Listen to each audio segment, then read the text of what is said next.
welcome back. Now, if you've ever wanted to be a pop star, a presenter or a journo, we have the experts in to help us with our phone-in this morning. One of the things I've noticed about everybody here, I mean, all showbiz people, is the tasteful clothes. Have you noticed where everybody is colour-coded? Oh, Yes, sorry, Baz. absolutely. No, Baz, I'm Tie. sorry. This is an aphrodisiac's tie, actually. Is it? Caviar and champagne. And I like the watch as well, that's very smart. Well, actually, I'd like a name check here. We got a good friend, Rachel Fleming is a girl that sorts us out on clothes and things. So if she's around out there, Rach, thanks. Fantastic. And anybody else you'd like to say hello to? What a Can we get on with this phone-in? Just anybody that did buy our latest single, Forever Now. Oh, now you've been very, very busy in the phone room, I believe. And first up, we've got Farron from Middlesbrough. Hello, Farron. Hi. Now, you want to have a word with Mark and Mike, don't you? Yeah. Okay, what's that about? I wanted to ask whether it's advisable to move south in search of fame and fortune, because obviously up in the northeast there just isn't the places to perform. Well, that's a tough one, Farron. I'll tell you what, in 1976 I saved up enough money to go to New York. I flew to New York to see an old hero of mine, a drummer called Lenny White. And because I had his address, and I turned up at his house knocking on the door, and I honestly don't know what I thought I was going to say when I got there, but he was such a hero of mine.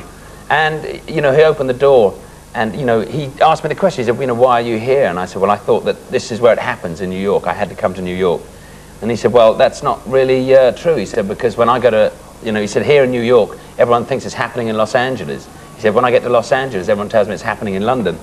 He said, and I'm sure that, you know, he said, you're from London way, he said, you know, and you think it's happening in New York.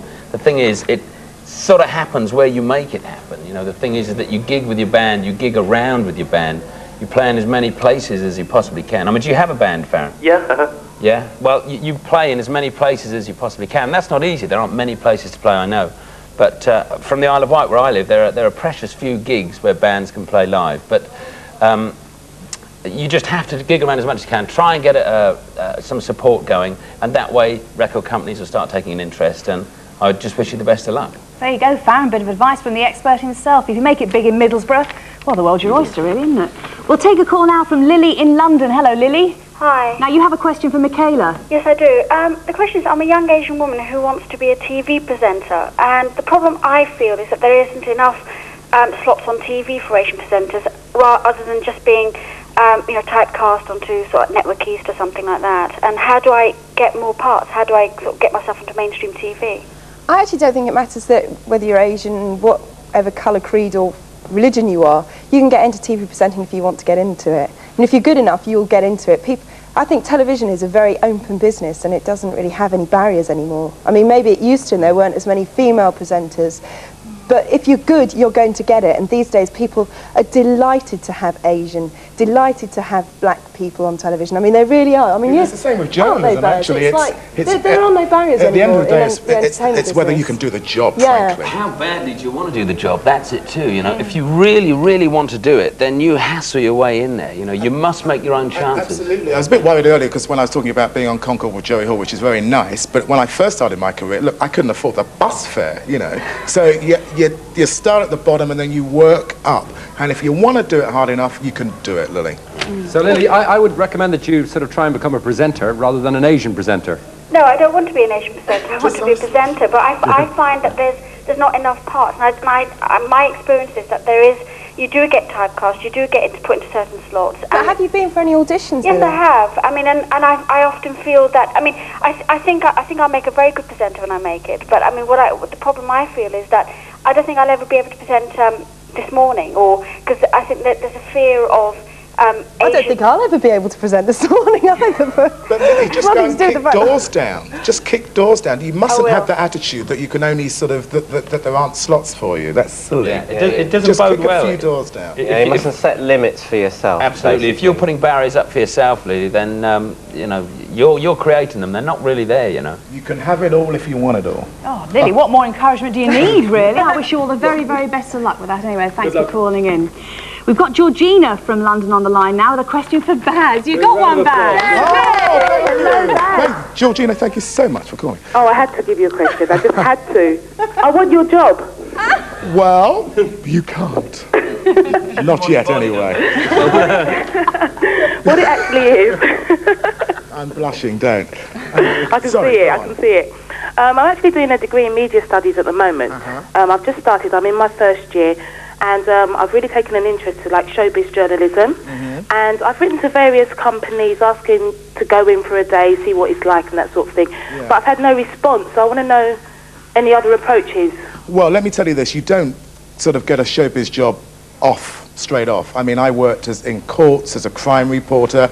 You know, I covered local papers. I used to cover, oh goodness, you know, little magistrates' court cases and funerals and sort of tea parties and open days. You have to start at the bottom. And I used to sort of cover Richmond theatre when I was on a local paper, and I used to sort of interview the local stars who'd come into the theatre every week and built my way up from there. Also, you're going to love showbiz because, hey, it ain't all glamorous. I mean, it's standing outside stage doors, sort of chasing these kind of guys around. And that's not our Baz, all right? you know, and also, I mean, you've really got to sort of want to do it. If I were you, I'd start compiling sort of lists now. You know, get to know movie stars, you know, go and see their films, write to a few publicists, a few producers, you know, chase these people. I've got a good idea as well, actually, Sanders. You could get in touch with a local radio station, possibly, and you could maybe do something like maybe do a package a week. You could make things up, find out about showbiz people, go along, interview them, because they're always very keen to have anything that people can offer, up to a certain standard, obviously, but that's a way of getting in, possibly. There goes your regular job. Or offer a local paper a column or something. Make it up yourself, you know, sort of write about, you know, the latest singles, for instance, and give it to the local paper for nothing. Get your name in the paper. Is it fair to say you need all that grinding experience at the bottom for later on? Because oh, you have to. I mean, as I say, I used to be a crime reporter, and hey, it's put me in very good stead to cover show business, I tell you. It really did. So you know how not to get sued? Yes. To a point. Georgina, do you think that's going to help you? Yes, it is actually, but I'm just a bit worried that, I mean, especially these days, they're mostly looking like 17, 18-year-olds, and at 23 I feel quite old to be going into a profession. Do you see what I mean? So I don't think you're too old. You're never too old. As long as you know about movies, know a bit about the theatre, know about rock and roll. Don't, you know, as long as you can, you know, refer to your, you know, past achievements, you know, current affairs. Learn about current affairs. Are you interested in all those things anyway, Georgina? Yes, I am. I always have been. There. Yeah, well, if you're enthusiastic, that's really catching. I'm sure people will be very taken by that. Be enthusiastic, passionate about what you do. Drop me a line at the Daily Mail and we'll have a chat. Will you write back? Lovely, I definitely will. I knew he was going to play good guy now. And I just want to say also, you were making the point earlier about, you know, all these journalists sort of doorstepping you. You know, it doesn't necessarily mean that people like you when you're a journalist, and you have to sort of, you know, lump that, frankly, and you have to have a sense of humour. You need a thick skin for the job. Although it sometimes escapes me. Best of luck, Georgina. Very best of luck with that anyway. Hope it works out for you. Now we have Vince in London. He's part of a songwriting team. You want to have a word with Mike and Mark, Vince? Yes, please. Hello, Vince. Hi, Vince. Good morning. Hi. I wonder if you could help. We're just in a situation, we're writing songs, and we obviously want to get it to artists and get them to hear it and see what they make of it. Yeah. And we're finding that very difficult. Agents tend to block our approaches. I wonder what advice you could give. How long have you been songwriting? Seriously, a couple of years. A couple of years. And, you know, you sort of got quite a high turnover of songs? Relatively, yeah. Because, I mean, songwriting is something that you can always improve on, and I think we found that as over the years that we've been working, you know, the songwriting sort of becomes honed, and you get better at it. And also, managers are really there to sort of be a buffer between the artists and the record companies and whoever is interested in them. And quite often, the artist, you know, may be more open-minded than the manager makes them appear to be. So you have to be persistent and resilient, and, you know, get the best you can. If you're going to produce a demo tape, you know, have like 2 or 3 songs rather than a whole tape, and just really sort of get what the best you have is. Send it off and keep trying and try different ways round. You know, don't just accept no for an answer from a manager. You know, find out who the manager else knows, you know, who in the record company might know the manager.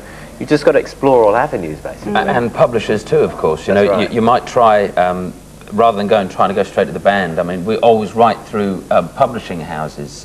We're published by Warner Chappers, for example, and most companies have publishing houses. And you could do worse than trying to send your tape to them, because they are on the lookout for good songs all the time. There you go, Vince. That might be a different way in, and it might work for you. I wish you the best of luck with that. Yeah, good.